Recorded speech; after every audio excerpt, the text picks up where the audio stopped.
Itu sampai banget, gila loh. Kayak dia yang malah mereksa itu kan. Hah? Kayak dia yang mereksa gitu. Kayaknya dia mendampingi yang gondrong ini gitu kan.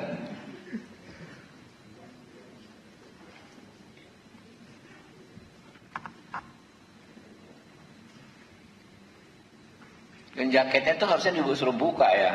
Kan nggak tahu tuh jaket tuh ada apa di baliknya. Tuh, benar.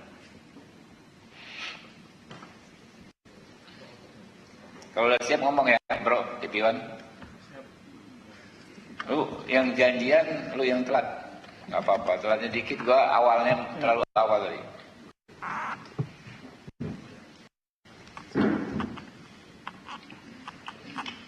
Kasihan.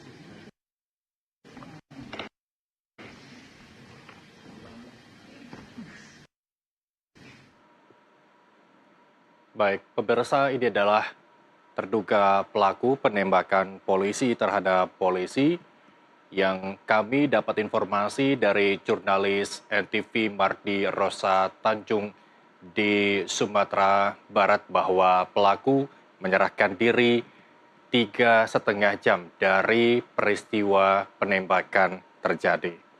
Dari informasi yang kami himpun dari Kapolda Sumatera Barat terkait informasi awal kejadian penembakan oleh Kabak Ops Polres Solok Selatan terhadap Kasat Reskrim Polres Solok Selatan, di mana peristiwa terjadi pada Jumat 22 November 2024 sekitar pukul 00:15 waktu Indonesia Barat.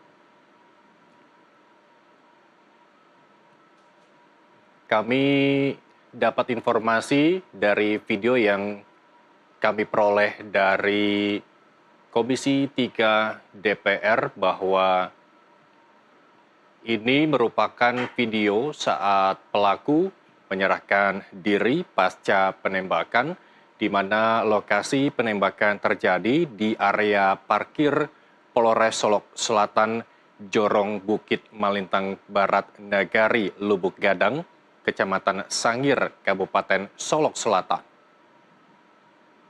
Adapun saksi yang melihat peristiwa tersebut antara lain adalah Aibda Tommy Yuda, As Polres Solok Selatan, Kanit Tipiter Satreskrim Polres Solok Selatan, dan Bribtu Satriyadi, Banit Tipiter Satreskrim Polres Solok Selatan. Kita akan kembali mendengarkan keterangan dari Komisi 3 DPR RI yang dipimpin oleh Habibur Rahman berikut ini untuk Anda. Itu tewasnya Kasat Reskrim Polres Solok Selatan di Sumatera Barat yang disebut ditembak oleh Kabak Ops, yaitu oknum polisi menembak rekannya hingga tewas. Kami menyampaikan berita yang dalam ya atas wafatnya almarhum dan mendoakan agar rekan terbaik di sisi Allah Subhanahu wa taala. Ya, terhadap pelaku kami ingin hukum ditegakkan ya agar ditindak tegas, minta pertanggungjawaban hukum baik dalam konteks pidana maupun dalam konteks disiplin dan kedinasan ya. Ada dua masalah hukum di sini kami, adalah yang pertama kasus penembakannya sendiri. Jelas-jelas itu saya duga pasti merupakan pembunuhan berencana ya, karena dia menggunakan pistol menembak, sudah merencanakan untuk menembak. Saya menduga itu pembunuhan berencana, tapi nanti penyidik silahkan memprosesnya. Selain itu latar belakangnya dari informasi yang kami dapat adalah kait ya, bahwa ada yang menyebutkan si pelaku ini tidak senang atas apa yang dilakukan. Dan pemirsa, kami jeda sesaat terlebih dahulu keterangan dari Komisi 3 DPR RI. Kita akan langsung bergabung dengan jurnalis NTV Mardi Rosa Tanjung terkait pelepasan korban Ulil Rianto Ansari sebagai Kasat Reskrim Polres Solok Selatan yang tewas ditembak. Mardi Rosa Tanjung, apa yang bisa Anda informasikan? Silakan. Baik, saat ini di belakang saya sedang berlangsung upacara pelepasan jenazah korban AKP Ulil secara kedinasan oleh pihak kepolisian yang dipimpin langsung oleh Kapolda Sumbar Irjen Suharyono. Sebelumnya korban tewas ditembak oleh Kabak Ops Polres Solok Selatan sendiri, di mana ada 15 peluru di senjata pelaku, namun 9 lepas dari senjata. Apakah itu kesembilannya ditembakkan atau tidak, pihak kepolisian belum memastikan. Namun 2 bersarang di wajah melewati masuk dari pelipis dan pipi korban. Dan 7-nya lagi masih dalam penyidikan kemana lari peluru yang 7-nya itu. Demikian, Helmut. Baik, kalau kita lihat dari layar nampaknya memang ini mobil yang membawa jenazah korban penembakan akan diberangkatkan, begitu ya. Terus kemudian apakah ada prosesi khusus yang dilakukan dari pihak Polres Solok Selatan, Mardi? Ya, di sini tidak ada prosesi yang dilakukan oleh pihak Polres, namun pihak Polda sendiri yang mengambil alih upacara pelepasan jenazah ini. Tadi upacara secara kedinasan baru saja berlangsung dan di belakang saya ini mobil jenazah sudah berada jasad korban yang hendak dibawa ke kampung halamannya di Makassar. Demikian. Baik, Mardi, di keterangan sebelumnya Anda mengatakan bahwa pelaku sudah menyerahkan diri 3,5 jam dari penembakan terjadi. Lalu apakah hingga saat ini sudah ada kabar terkait dengan hasil pemeriksaan kah atau hal lain yang terkait dengan penanganan dari pelaku penembakan? Baik, yang satu pelaku yang merupakan Kabak Ops sendiri sudah dinyatakan sebagai tersangka oleh pihak Kapolda Sumbar. Namun 5 anggota lainnya yang ada pada saat kejadian penembakan sedang diperiksa oleh Propam Polda Sumbar. Namun terkait bukti-bukti lainnya, pihak kepolisian masih belum memberikan secara resmi apakah ada aksi tembakan balasan sebelumnya. Itu belum ada kejelasan dari pihak Polda Sumbar sendiri. Demikian, Doni. Baik, saat ini juga Komisi 3 DPR RI akan melawat ke lokasi peristiwa untuk memastikan apa yang sebenarnya terjadi. Tapi sebagai gambaran awal dan informasi kepada pemirsa, latar belakang ataupun peristiwa tersebut hingga terjadi apa yang menyebabkan? Baik, dari keterangan kepolisian bahwasanya AKP Ulil ini memang sering melakukan razia terhadap aktivitas penambangan ilegal. Ada penambangan galian C ataupun illegal mining ataupun illegal logging. Jadi memang pihak kepolisian dari Kasat Reskrim ini beserta jajaran sering melakukan operasi penertiban ataupun razia-razia di wilayahnya. Demikian, Tony.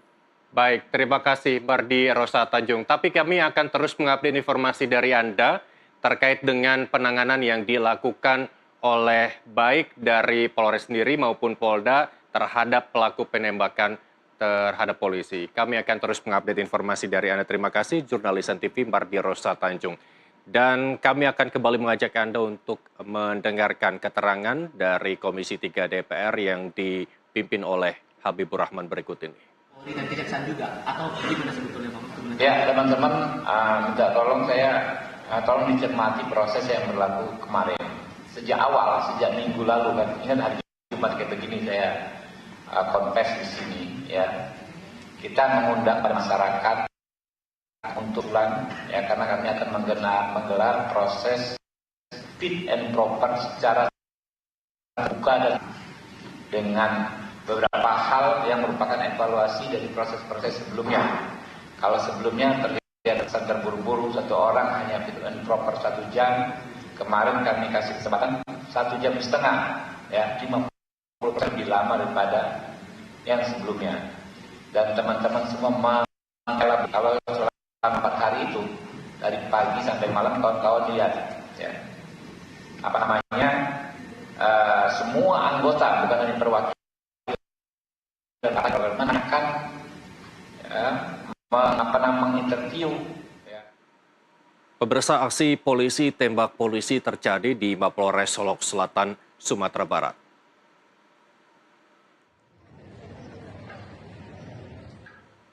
Kepala Bagian Operasional Polres Solok Selatan diduga menembak rekan kerjanya, Kepala Satuan Reserse Kriminal Polres Solok Selatan. Penembakan sesama anggota Polres Solok Selatan terjadi sekitar Jumat subuh di parkiran Mapolres setempat. Pelaku penembakan, Kepala Bagian Operasional Polres Solok Selatan, AKP Dadang Iskandar, menembak 2 kali wajah Kasat Reskrim AKP Ulil Rianto Ansyari hingga meninggal. Isu yang beredar, pelaku kesal karena korban menyelidiki kasus tambang ilegal di Solok Selatan. Satu sisi diduga oknum yang bertentangan atau berlawanan pendapatnya atau berlawanan niatnya atau mungkin berlawanan tujuannya. Kita belum mengatakan mana yang backing, mana yang tidak, itu belum, masih terlalu prematur. Karena ini baru kita sampaikan peristiwanya benar terjadi. Dan ada perwira kami yang juga meninggal dunia, yang secara hukum pastinya kita akan tegakkan seoptimal mungkin. Tapi secara manusiawi dan secara dinas pasti juga kami akan mengantarkan jenazah, menyerahkan jenazah ke keluarga almarhum, dan sampai nanti proses pemakaman di Makassar, di kampung halamannya. Karena orang tua, terutama ibu dari almarhum masih ada. Ini pun berdasarkan atas permintaan dari orang tuanya untuk pengurusan terkait dengan pemakaman. Ya, pemirsa, kami informasikan kembali bahwa korban bernama Ulil Rianto Ansyari dengan jabatan Kasat Reskrim Polres Solok Selatan tewas ditembak rekan kerjanya Dadang Iskandar selaku Kabak Ops Polres Solok Selatan. Dan berdasarkan informasi yang kami terima dari jurnalis NTV Mardi Rosa Tanjung bahwa jenazah korban telah bertolak dari Rumah Sakit Bayangkara setelah proses identifikasi dan dibawa langsung ke kampung halaman di Makassar, Sulawesi Selatan. Kami akan terus mengupdate informasi dari Anda terkait perkembangan penanganan pemeriksaan pelaku penembakan yang saat ini diambil alih penanganannya oleh Polda Sumatera Barat. Demikian Breaking News NTV, saya Muhammad Irsal. Selamat menyaksikan acara kami selanjutnya. Sampai jumpa.